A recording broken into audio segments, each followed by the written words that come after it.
Hi guys, welcome to my mini blog. ಇವತ್ತು ಬೆಳಗ್ಗೆನೆ ಎದ್ದು ರೆಡಿ ಆಗಿಬಿಟ್ಟು ಸಂಡೇ ನಾವು ಯಡಿಯೂರು ದೇವಸ್ಥಾನಕ್ಕೆ ಹೋಗಬೇಕು ಅಂತ ಹೋಗ್ತಾ ಇದ್ದೀವಿ. ಯಾಕೆ ಅಂದರೆ ಅಲ್ಲಿ ಒಂದು ಮದುವೆ ಫಂಕ್ಷನ್ ಇತ್ತು, ಹಾಗಾಗಿ ದೇವಸ್ಥಾನನೂ ಆಗುತ್ತೆ ಮದುವೆನೂ ಆಗುತ್ತೆ ಅಂತ ಹೇಳ್ಬಿಟ್ಟು ಎಲ್ಲರೂ ಹೋಗ್ತಾ ಇದ್ದೀವಿ. ನಾನು ನನ್ನ 2 ಮಕ್ಕಳು, ನಮ್ಮ ಮನೆಯವರು, ಹಾಗೆ ನಮ್ಮ ಅಮ್ಮ. ವೆದರ್ ಕೂಡ ತುಂಬ ಕೂಲಾಗಿತ್ತು, ಹಾಗಾಗಿ ವೆದರ್ನ ಎಂಜಾಯ್ ಮಾಡಿಕೊಂಡು ನನ್ನ ಸಣ್ಣ ಮಗ ಒಂದು ಸಣ್ಣ ನಿದ್ದೆ ಮಾಡ್ಕೊಂಡು ಬಂದ. ನೋಡಿ ವೆದರ್ ಎಷ್ಟು ಕೂಲಾಗಿದೆ, ಮಳೆ ಬರೋ ವಾತಾವರಣ ಆಗಿದೆ. ಅದನ್ನು ನೋಡಿಕೊಂಡು ಒಂದು ಸಣ್ಣ ವಿಡಿಯೋಸ್ ಮಾಡಿಕೊಂಡು ಅಲ್ಲಿಂದ ಹೊರಟ್ವಿ. ಹಾಗೆ ರೋಡ್ ಮಧ್ಯದಲ್ಲಿ ಒಂದು ಸಣ್ಣ ಬೋರ್ ಬಂತು. ಬೋರ್ ಅಂದರೆ ನನ್ನ ಮಗುವಿಗೆ ತುಂಬ ಇಷ್ಟ. ಅದು ಕೂಡ ಸಣ್ಣ ಕ್ಲಿಪ್ಪಿಂಗ್ಸ್ ಹಾಕಿದಾಗ ನೋಡಿ ಎಷ್ಟು ಎಂಜಾಯ್ ಮಾಡ್ತಾರೆ.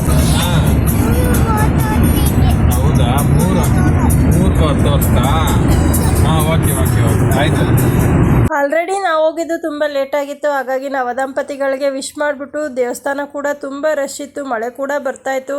ಇದರಿಂದ ವಿಡಿಯೋಸ್ ಮಾಡೋಕ್ಕಾಗಲಿಲ್ಲ. ದೇವಸ್ಥಾನದ ಒಳಗಡೆ ಕ್ಯೂಬ್ ಕೂಡ ತುಂಬ ಇತ್ತು, ಹಾಗಾಗಿ ದೇವಸ್ಥಾನ ದರ್ಶನಕ್ಕೆ ಹೊರಟೋದ್ವಿ.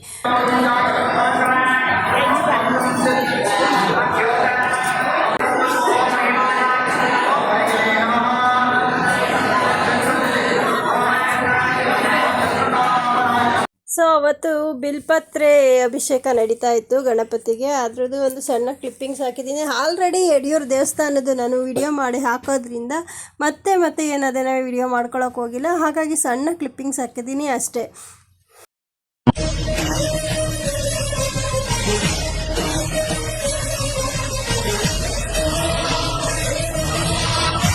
ಪೂಜೆ ಎಲ್ಲ ಆದಮೇಲೆ ಮಕ್ಳಿಗೆ ಆನೆ ತೋರ್ಸೋಣ ಅಂತ ಹೋದ್ವಿ. ಆದರೆ ರಿಯಲ್ ಆನೆ ಬಂದುಬಿಟ್ಟು ಸತ್ತೋಯ್ತಂತೆ, ಹಾಗಾಗಿ ಅದೇ ಥರ ಕಾಣಿಸೋ ಒಂದು ಆನೆನ ಅಲ್ಲಿ ನಿಲ್ಲಿಸಿದ್ರು. ಅದೇ ಆನೆ ಅಂತ ಹೇಳ್ಬಿಟ್ಟು ಮಕ್ಳಿಗೆ ತೋರಿಸ್ಕೊಂಡು ಅಲ್ಲಿಂದ ಬಂದು. ನಿಮಗೆ ಗೊತ್ತಾಗ್ತಾ ಇರ್ಬೋದು ವೆದರ್ ಎಷ್ಟು ಕೂಲಾಗಿದೆ, ಮಳೆ ಬರೋ ವಾತಾವರಣ ಹೆಂಗಿದೆ ಅಂತ. ಹಾಗಾಗಿ ನಾವು ಅಲ್ಲಿ ಜಾಸ್ತಿ ಟೈಮ್ ವೇಸ್ಟ್ ಮಾಡೋಕ್ಕೆ ಹೋಗಲಿಲ್ಲ. ಅಲ್ಲಿ ಹಿಂಗಾಗಿ ಕುದುರೆ ಸವಾರಿ ಕೂಡ ಹೋಗೋಣ ಅಂತ ಹೇಳ್ತಿದ್ರು. ಮಳೆ ಬರೋದ್ರಿಂದ ಮಳೆ ಸಿಗಾಕತ್ತೀವಿ ಅಂದ್ಬಿಟ್ಟು ಅಲ್ಲೇ ಒಂದು ಕೊಳ ಇತ್ತು, ಅದ್ರದ್ದು ವಿಡಿಯೋ ಮಾಡ್ಕೊಂಡು ಅಲ್ಲಿಂದ ಹೊರಟ್ವಿ. ಅಷ್ಟೇ ವಿಷಯ, ಬೇರೆ ಏನೂ ಇಲ್ಲ.